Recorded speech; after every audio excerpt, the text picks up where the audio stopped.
ప్రభుత్వ స్థలాన్ని కాపాడాలి అంటూ హైదరాబాద్లోని బంజారాహిల్స్ బస్తీవాసులు ఆందోళనకు దిగారు. రోడ్ నెంబర్ 12లోని శ్రీరామ్ నగర్లో ఖాళీగా ఉన్న ప్రభుత్వ స్థలాన్ని కొంతమంది ప్రైవేట్ వ్యక్తులు ఆక్రమించుకునేందుకు యత్నించారంటూ వారంతా ఆవేదన వ్యక్తం చేస్తున్నారు. శ్రీరామ్ నగర్లో సుమారు 400 గజాల ప్రభుత్వ స్థలం ఖాళీగా ఉంది. ఆ స్థలాన్ని వేరే వ్యక్తులు ఆక్రమించుకునేందుకు ఎన్నో ఏళ్లుగా ప్రయత్నిస్తూ ఉండగా బస్తీవాసులు అడ్డుకుంటూ వస్తున్నారు. ఈ స్థలంలో బస్తీవాసులకు ఉపయోగపడేలా కమ్యూనిటీ హబ్, బస్తీ దవాఖానా నిర్మాణాలు చేపట్టాలని స్థానికులు చాలా కాలంగా డిమాండ్ చేస్తున్నారు. తాజాగా ప్రైవేట్ వ్యక్తులు మళ్లీ అక్కడకు చేరుకుని స్థలాన్ని చదును చేసే పనులు ప్రారంభించడంతో స్థానికులంతా అడ్డుకున్నారు. ఎట్టి పరిస్థితుల్లో స్థలాన్ని వదులుకునే ప్రసక్తే లేదు అంటూ బస్తీవాసులు తేల్చి చెబుతున్నారు. మరోవైపు తమకు జీవో నంబర్ 62 క్రింద స్థలం రెగ్యులరైజ్ అయిందంటూ ప్రైవేట్ వ్యక్తులు వాదిస్తున్నారు. విషయం తెలుసుకున్న విజయారెడ్డి సంఘటన స్థలానికి చేరుకుని బస్తీవాసులకు మద్దతు తెలిపారు. ఒకవేళ ఈ స్థలం క్రమబద్ధీకరణ అయినా ప్రజా అవసరాల కోసం జీవోను రద్దు చేయించేందుకు కృషి చేస్తామని ఆమె హామీ ఇచ్చారు. ఈరోజు శ్రీరామ్ నగర్ రోడ్ నెంబర్ 12 శ్రీరామ్ నగర్లో ఇంత గవర్నమెంట్ ల్యాండ్ ఉందంటే అప్పట్లో పీజీఆర్ గారు ఉండి ఇక్కడ ఇంత బస్తీ నిలబెట్టారు. ఎంతో మంది గవర్నమెంట్ స్థలాల్లోనే ఇల్లులు కట్టుకుంటే వాళ్ళకి పట్టాలు ఇవ్వడము, వాళ్ళకి అన్ని ఫెసిలిటీస్ ప్రొవైడ్ చేయడము, కరెంట్, వాటర్ అన్ని ప్రొవైడ్ చేయడము, తర్వాత వాళ్ళకి పట్టాలు ఇవ్వడము అన్ని జరిగినాయి.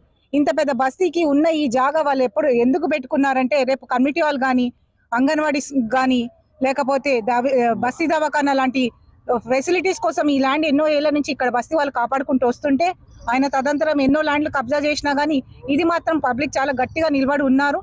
ఈ రోజు ఎవరో కొంతమంది స్థానికులు ఇక్కడ ఆల్రెడీ గవర్నమెంట్ బోర్డు అని పెట్టి ఉన్నా కానీ దాన్ని తీసేసి కబ్జాకి రావడానికి ట్రై చేస్తూ ఉన్నారు. ఏమనంటే రెగ్యులరైజేషన్ అయిందంటున్నారు, లేకపోతే మాకు రిజిస్ట్రేషన్ అయిందని చెప్తున్నారు. వాళ్ళందరికీ మేము ఒకటే చెప్తున్నాం, మీ వెనక ఎంత పెద్ద మనుషులు ఉన్నా కానీ ఇది దీని వెనక పబ్లిక్ ఇంట్రెస్ట్ ఉంది కాబట్టి ఇది పబ్లిక్ కంపల్సరీ ఈ ల్యాండ్ ప్రొటెక్ట్ చేసి ఇక్కడ మంచి కమ్యూనిటీ హాల్ కట్టిస్తామని మేము ప్రజలకు హామీ ఇస్తున్నాము. అది అయ్యే వరకు వాళ్ళతో ఉండి పోరాడతాము.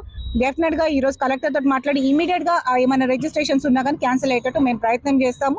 100% ఇక్కడ కమ్యూనిటీ హాల్ కట్టి ప్రజలకు అందజేస్తాము. ఈ కాంగ్రెస్ ప్రభుత్వంలో అరాచకాలకు కానీ భూ కబ్జాలకు కానీ ఎక్కడ కూడా తావు లేకుండా మేము గట్టిగా పనిచేస్తామని తెలియజేస్తున్నాం.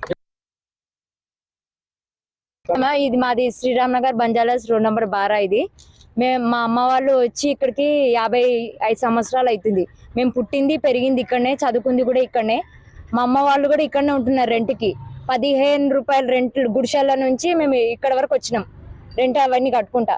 ఇప్పుడు ఏంటంటే ఈ ల్యాండ్ కబ్జా చేయడానికి చూస్తున్నారు. మాకు చిన్నపిల్లలు ఉన్నారు. మాకు ఏదన్నా దవాఖానకి వెళ్ళాలన్నా కూడా జస్ట్ మా అత్తగారికి ఒక బ్లడ్ షుగర్ టెస్ట్ చేసుకోవాలన్నా ఎన్బిటి నగర్ కి, పేమ్ నగర్ కి, చింతల్ బస్ కి పోవాల్సి వస్తుంది. అంటే మా ల్యాండ్ ఇక్కడ ఉండి కూడా మేము ఎందుకు అంత దూరం పోవాలి? ఇన్ని సంవత్సరాల నుంచి మాకు ఇక్కడ ల్యాండ్ ఉంది. ఇప్పుడు మేము ఇది గవర్నమెంట్ ల్యాండ్ కదా, వేరే వాళ్ళు వచ్చి కబ్జా చేసుకొని ఇప్పుడు ఇక్కడ మేము బిల్డింగ్లు కట్టుకుంటాం, ఇది మా సొంతం అని చెప్పేసి కబ్జా చేసుకుని కట్టుకుంటా అంటే కాదు కదా. మాకు ఇక్కడ ఏదైనా ఒకటి చెయ్యండి, మేము ఎంతకన్నా తగ్గిస్తాం. మేము ఇక్కడ కూర్చోమన్నా కూర్చుంటాం, మేము పోరాడతాము, ఏదైనా చేస్తాం. మా కమిటీ అన్నా కావాలి, మాకు గవర్నమెంట్ స్కూల్ అన్నా కావాలి, హాస్పిటల్ బస్తీ దవాఖానా అన్నా కావాలి.